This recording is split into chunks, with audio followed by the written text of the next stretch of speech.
Le reportage que vous allez voir n'est pas anodin ni atypique. Vous savez que la vie actuelle nous réserve beaucoup de surprises. Cela fait que nous ne sommes pas souvent maîtres de notre destin. Le plus souvent métamorphosés par les aléas de la vie, nous faisons volte-face sur la voie que nous sommes fixés. On aurait pu titrer ce reportage « Destin croisé », mais j'ai choisi le mot « ambition ». Parce que tout ce que nous entreprenons suscite non seulement de l'envie, du courage, de l'abnégation, mais surtout de l'ambition.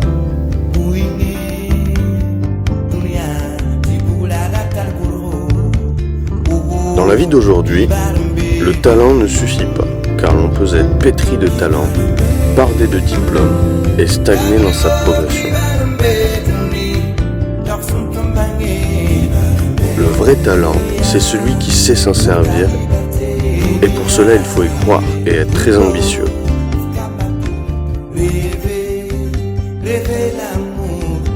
Les personnages que vous allez découvrir dans ce documentaire font partie de la diaspora vivant en France, principalement autour de Nice, région Provence-Alpes-Côte d'Azur, ayant pour dénominateur commun ambition. Dans cet épisode, nous allons rencontrer Maître Dogo Koudou Martin, le premier avocat noir au barreau de Nice.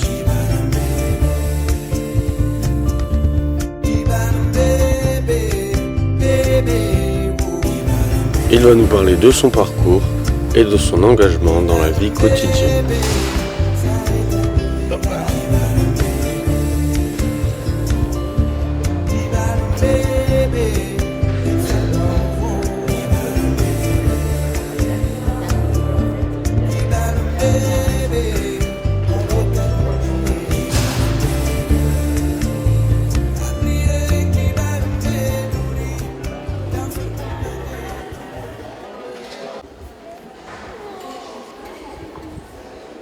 Salut Guillaume. Je te salue mon ami. Ah mais tu seras dans la... Et puis tu seras dans l'image. Tu n'as vu pas. Tu es mon ami. J'ai pas eu un... Mon ami Guillaume. Non mais on... Bien sûr.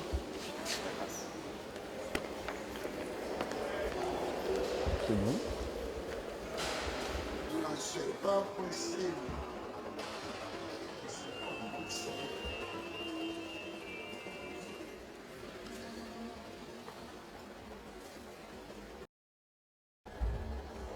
Alors moi je dois dire que j'ai fait mes études en Côte d'Ivoire, à Abidjan précisément. Après la maîtrise de droit, j'ai obtenu une bourse d'études du gouvernement ivoirien pour venir présenter un doctorat de droit en France, principalement à Nice. Je suis donc arrivé, j'ai présenté le concours de doctorat. J'ai d'abord préparé ce qu'on appelait à l'époque le DEA, qui est le diplôme d'études approfondies, donc en droit des affaires. J'ai ensuite préparé le doctorat de droit que j'ai réussi avec la mention très honorable. À la suite de ça, j'ai été admis dans un cabinet d'avocats et j'ai ensuite préparé le concours d'avocat que j'ai donc réussi, ce qui m'a valu d'être inscrit au barreau de Nice, effectivement comme le premier avocat noir de la Côte d'Azur. Je ne sais pas comment on l'appelle. Non, la situation se passe très bien. Avec mes confrères, il n'y a vraiment aucun problème. Je me suis parfaitement intégré au barreau de Nice. Avec mes confrères, tout se passe très bien. Il y a une bonne entente, une bonne confraternité, comme on dit dans notre jargon. Avec les magistrats, il n'y a aucun problème également. Il y a un respect mutuel. Et donc, j'exerce ma profession en toute indépendance, en toute quiétude. Alors, j'indiquais effectivement que dès que j'ai commencé ma carrière d'avocat, un jour, j'avais eu une audience correctionnelle, justement là derrière, où je devais assister une personne. Et donc, j'avais pris la parole, j'avais donc plaidé le dossier de cette personne que j'assistais.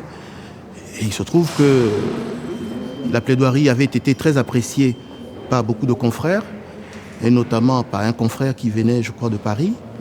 Et ce confrère, après l'audience, était venu donc me féliciter en me disant merci confrère, en tout cas j'ai beaucoup apprécié ce que vous avez dit, en tout cas c'est très bien. Et il m'avait demandé par la même occasion de quel pays je venais. Je lui avais dit je viens de Côte d'Ivoire, je suis originaire de Côte d'Ivoire, je suis français mais originaire de Côte d'Ivoire. Et il m'avait dit, ah, vous êtes de Côte d'Ivoire? Mais ça me fait plaisir. Et il m'avait dit, ah, vous savez, je suis l'avocat d'un chef d'État de votre pays. J'ai dit, c'est une très bonne chose. Et donc, bien évidemment, il m'a dit le nom que je tairais ici. Et les confrères qui étaient autour de moi s'étaient un peu étonnés de ce que moi, en tant qu'Ivoirien d'origine, inscrit au barreau de Nice, je n'avais pas eu cette opportunité, en tous les cas, de défendre les intérêts d'un chef d'État qui de surcroît venait de mon pays. Donc ils ne comprenaient pas ça, parce qu'on a beau dire, on envoie nos enfants à l'étranger faire des études, pour qu'après ils nous renvoient à l'ascenseur, mais il avait trouvé, enfin pas ce confrère-là, pas celui qui défendait le chef d'État, mais les autres confrères avaient trouvé quand même que c'était un peu curieux comme situation. Et il m'avait dit, mais et toi tu ne peux pas défendre le chef d'État de ton pays? Et je dis oui, mais bon, vous savez, des fois les préjugés sont têtus. Voilà.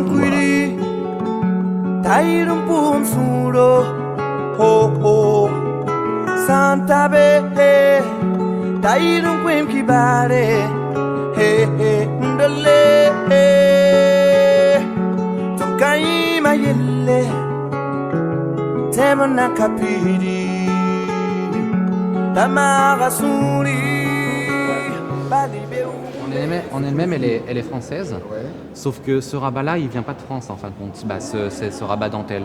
En fin de compte, il vient du Tchad. Donc c'est pour, il me semble, le président des cours supérieures en fin de compte, et il porte des rabats comme ça. Voilà. Et en France, en fin de compte, c'est des rabats qui sont à un seul rang. Donc on voit pas les petites dorures qui sont devant, et il a qu'un seul rang. Ah, vous apprenez des choses. Est-ce qu'il faut encore faire des précisions sur les tenues? S'il vous plaît. Alors, donc le basique. Donc déjà, simplement que là vous distinguez, c'est une robe en fin de compte pour un juge. Simplement parce qu'elle a une simarre. C'est cette partie qui se trouve au centre. Quand vous prenez par exemple une robe d'avocat, déjà vous n'avez pas la simarre qui se trouve au centre. Après, il y a des histoires avec les épitoges. Pour les avocats, quand elles ont un rang, ça signifie que c'est un avocat classique, on va dire, au niveau des études. Et quand il obtient 3 rangs, ça veut dire qu'il est docteur. Donc, voilà. Regardez, par exemple, là, il est 3 rangs. Il est docteur sur son épitoge. Qu'est-ce qu'on pourrait dire d'autre, Alain? Les magistrats, ils n'ont pas 3 rangs. Ils peuvent avoir 3 rangs comme ça, mais... Moi, je suis docteur, mais j'ai pas 3 rangs.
Alors, moi je dois dire que j'ai eu beaucoup de chance parce que quand je suis arrivé, d'abord comme je l'ai dit il y a quelques instants, je suis venu à la faveur d'une bourse du gouvernement de Côte d'Ivoire.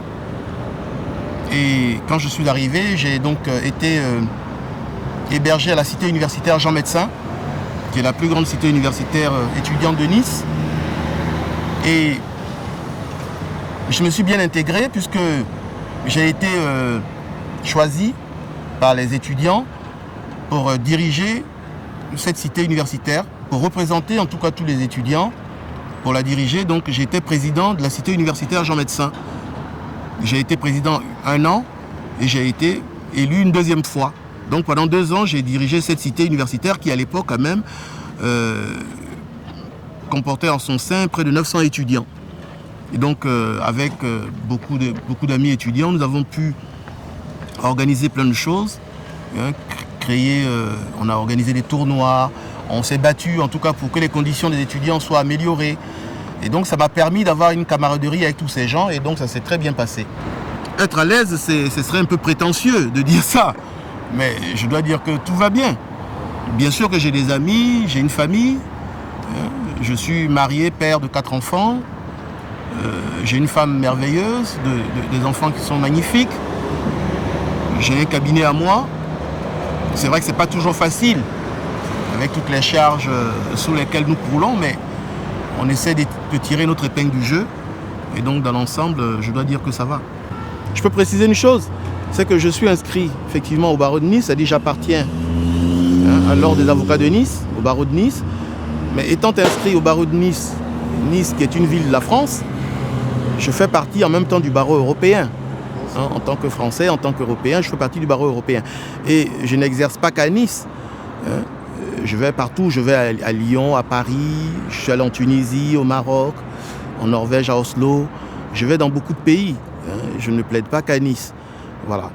Et je voulais donc...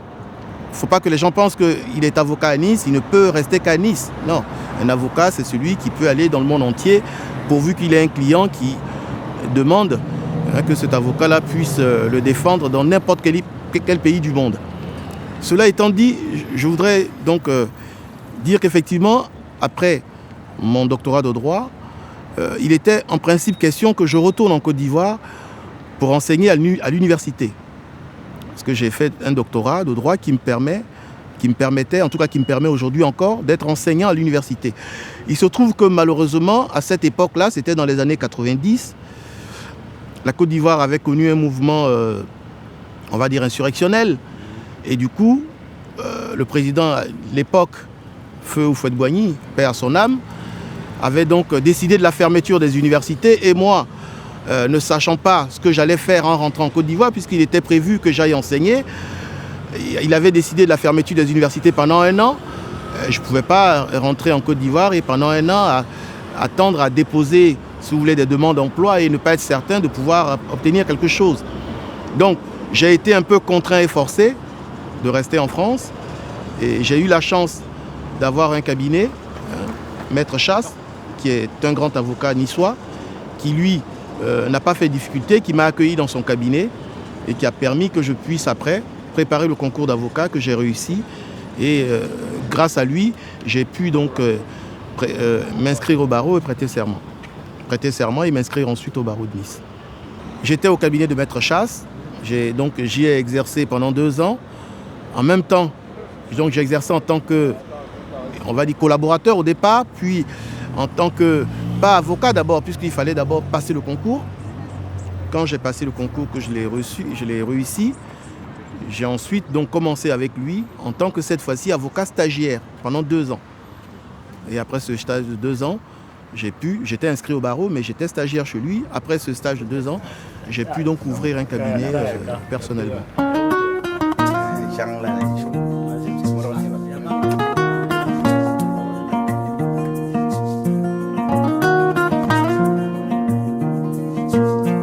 Kaya muronga do sul kankai na flatolo nke supolie kaya Victor be umbeni tuma la dikutebon telie it bonda winter modun konton lafi modun loket babo kaya wotoni kaya wotoni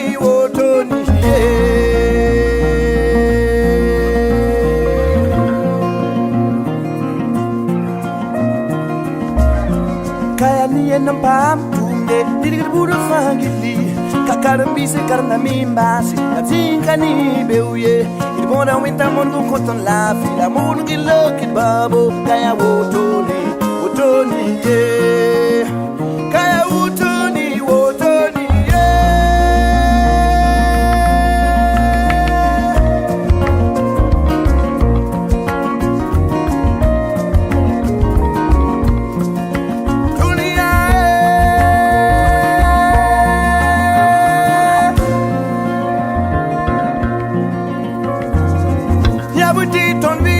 Woto, oh, oh, oh.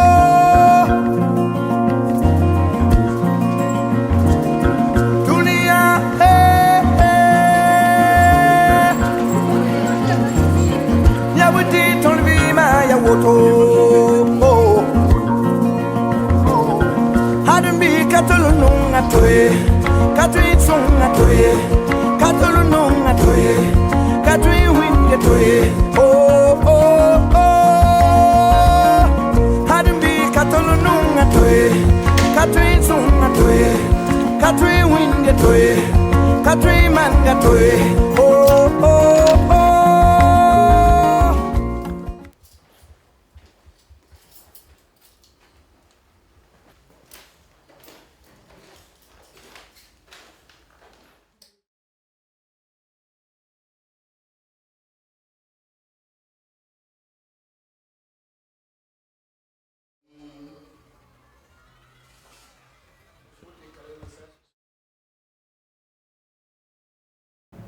Je suis donc à l'origine docteur en droit des affaires, mais depuis que je suis inscrit au barreau de Nice, j'assure la défense des clients dans tous les domaines du droit, que ce soit en matière de droit social, droit pénal, droit des affaires, droit de la responsabilité civile, droit des accidents, droit de la famille. J'assiste aussi bien les clients en matière de procédure criminelle, procédure délictuelle. Donc j'interviens dans tous les domaines du droit. Je n'ai pas une spécialité précise en fait, mais c'est un choix personnel. Parce que je me dis que si on se spécialise dans un domaine précis, et si on n'a pas la chance, en tout cas d'avoir des clients dans ce domaine, ça peut être compliqué. Donc, et puis compte tenu du fait que j'interviens à l'international, je préfère avoir un panel de connaissances au niveau du droit qui soit plus élargi qu'un panel limité. Mais je dois aller au Cameroun. Alors, bien évidemment, essayer d'établir un partenariat avec des confrères camerounais, essayer de voir auprès de l'université du Cameroun. Tout ça pour donner un peu un caractère international à ma profession d'avocat et à ma profession d'une personne qui a effectivement fait du droit. Parce que je voudrais plus tard apporter cette expérience que j'ai acquise en France, que j'acquiers encore jusqu'à aujourd'hui, l'apporter à beaucoup de pays africains, que ce soit en Côte d'Ivoire, au Cameroun, au Bénin, au Togo. Donc je vais effectivement aller au Cameroun très bientôt. Bien évidemment, mon souhait le plus ardent, c'est de retourner un jour en Afrique. Et surtout dans mon pays d'origine, qui est la Côte d'Ivoire, pour pouvoir y dispenser ce que j'ai appris en France. Et je remercie la France d'avoir fait de moi ce que je suis. Mais je me dis, est-ce que je ne peux pas apporter beaucoup de choses à mes compatriotes ivoiriens, aux étudiants ivoiriens, aux étudiants africains. Et je pense que cette expérience que j'ai acquise en France, je pense qu'il est intéressant pour moi, parce que je dois quelque chose quand même, une façon de parler, à mon pays qui m'a fait venir ici, qui m'a fait bénéficier de cette bourse. Je me dis que le peu que je peux lui rendre, c'est de retourner un jour en Afrique pour pouvoir exercer soit la profession d'avocat ou créer un cabinet de consulting juridique ou essayer de donner des cours à l'université pour apporter ce savoir que j'ai acquis en France à toute cette jeunesse ivoirienne et africaine qui en a besoin. Parce que le domaine du droit est très vaste et beaucoup de jeunes Africains, bien évidemment, souhaitent accéder à cette profession, qui est une profession noble, sans aucune prétention. Et c'est à nous de leur donner cette envie, par l'expérience que nous avons eue, de leur expliquer, bien évidemment, tout n'est pas tout rose, mais leur expliquer que c'est une belle profession qui a encore de l'avenir devant elle. Or, j'en connais pas beaucoup. Je sais qu'il y a beaucoup de jeunes qui sont en droit, mais dire qu'ils veulent devenir avocat, ça, je n'en sais rien, parce que quand on fait du droit, on ne devient pas qu'avocat. On peut faire du droit et on peut intervenir dans tous les domaines de la vie, que ce soit dans les assurances, que ce soit dans les administrations. Donc, c'est vrai que j'ai eu à aider certains jeunes étudiants, que ce soit africains ou européens d'ailleurs, qui sont passés par mon cabinet pour faire des stages. Parce ils voulaient donc aborder la carrière d'avocat. J'ai eu à les aider dans le cadre de leur stage. Bien sûr, j'en ai tous les jours. Que ce soit des jeunes étudiants, c'est-à-dire des lycéens qui sont en terminale, des gens qui passent le bac, des étudiants qui sont à l'université et déjà des gens qui ont même passé le concours d'avocat, qui l'ont réussi, mais qui ont besoin de maître de stage, comme on dit. J'en reçois tous les jours. Et d'ailleurs, la jeune fille que vous avez vue tout à l'heure, elle est avocate, mais elle est en stage chez moi. Les enfants, alors ma fille, elle a fait une première année de droit et apparemment ça ne l'intéresse pas trop, donc pour l'instant elle a le choix de faire ce qu'elle a envie de faire et je ne suis pas contre puisque je me dis après tout c'est sa vie. Bien sûr. Voilà, il faut simplement que je l'aiguille, je l'aide, voilà, mais après elle fait de sa vie ce qu'elle veut. Mais il est clair que Les parents veulent toujours que leurs enfants deviennent ce qu'ils ont été eux-mêmes. Mais après, il faut laisser la liberté aux enfants aussi de faire de ce dont ils ont envie. Je voulais lancer un appel donc, aux jeunes avocats, aux jeunes étudiants africains pour dire que la France est un très beau pays et que moi j'y ai été intégré de façon parfaite et je crois qu'ils ont aussi leur chance d'être intégrés dans ce pays à qui je dois toute ma reconnaissance. Et il ne faut jamais dire qu'il n'y a jamais rien d'impossible, comme on dit. On peut y arriver à force de volonté, à force de travail.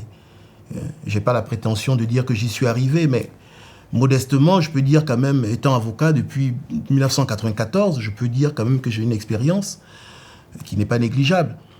Et dans ce barreau, j'y ai été accueilli, comme je l'ai dit tout à l'heure, avec beaucoup de confraternité. Et Dieu merci, tout se passe bien. Je pense qu'eux aussi peuvent y arriver s'ils ont véritablement la volonté et cette envie de devenir avocat.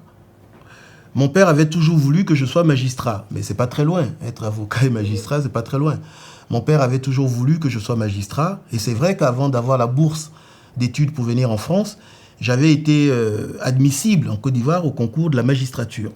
Donc j'étais amené à être magistrat, effectivement, et puis Dieu a fait les choses différemment, selon la volonté, différemment de celle de la volonté de mon père. Donc j'ai bénéficié d'une bourse, et je suis devenu avocat, mais avocat et magistrat, il s'agit d'une profession judiciaire. Donc je pense que l'une n'est pas éloignée de l'autre. Oui, ah oui. Alors mon père était fier de moi. Alors malheureusement, mon père a suivi mon parcours étudiant jusqu'à la maîtrise de droit et jusqu'à ce que je bénéficie de cette bourse pour venir en France. Il était très fier de... Alors c'est vrai que lui, il voulait que je reste magistrat en Côte d'Ivoire. Je bénéficiais de cette bourse d'études, donc je voulais aussi voir, comme on dit, de l'autre côté de la mer, comme on dit chez nous. Et donc je suis venu en France. Bon, vers la fin, il a accepté, mais malheureusement, il est décédé avant même que je ne puisse prêter serment. Donc il n'a pas pu profiter des fruits un peu de mon travail. Et c'est le seul regret que j'ai. Sinon, mon père était très fier de moi, surtout quand j'étais à l'université. Il venait me voir, il me prodiguait des conseils. Il faut travailler, il faut se battre, tu vas y arriver. Donc aujourd'hui, je ne peux que saluer son âme. Voilà.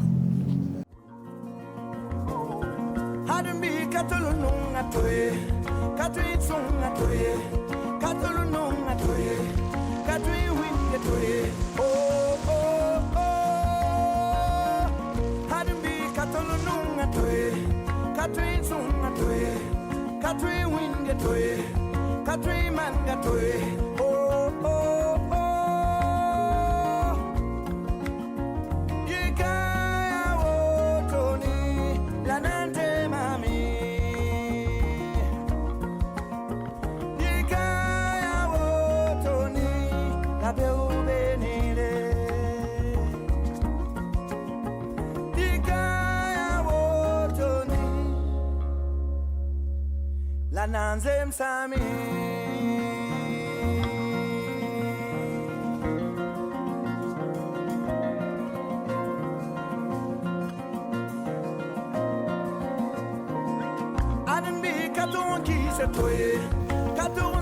Dans le monde virtuel où nous vivons actuellement, tout semble facile et difficile en même temps. Avec l'évolution des nouvelles technologies, tout va vite et même très vite. Il faut se battre, s'adapter à cette vie à grande vitesse. Il ne faut pas laisser sa digue d'espérance se faire envahir par les vagues de l'échec.